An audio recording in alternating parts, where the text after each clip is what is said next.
Tingnan mo sila, mga ngabwaya sa pwesto, nakaupo sa trono, walang pakialam sa resto. Ninakaw ang pera ng bayan, walang hiya, mga demonya nagdatago sa pananamit na puti. Saan na ang hustisya? Kailan pa tayo magigising sa pangarap na ito? Dambuhalang buhaya sa harap republika, simbolo ng lahat ng masama sa ating bansa. Mga buhaya, dapat na silang matumba na. Mga buhaya, laban hanggang sa dulo na.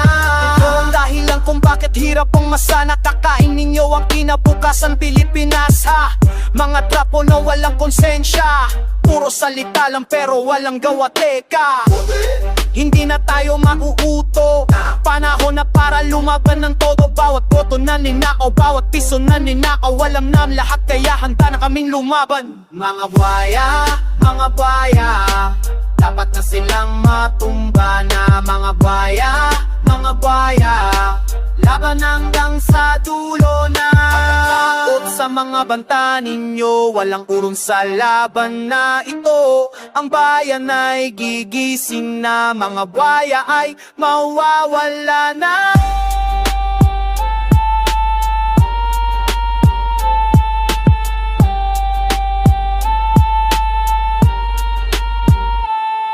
Tapos na ang panahon ng katahimikan, tapos na ang panahon ng pagtitiis namin, men. Mga anak ng Pilipinas ay lalaban na, ang korot na mayan ay mawawala na. Para sa mga bata, para sa kinabukasan nila, gigising ang lakas ng masambayan na. Mga buhaya ay tatalunin namin. Mga buhaya, dapat na silang matumba na. Mga buhaya, laban hanggang sa dulo na. Ika ng Pilipinas, malinis na dapat ang inyong muka. Mga buhaya, umalis na kayo, ang bayan ay nagigising na.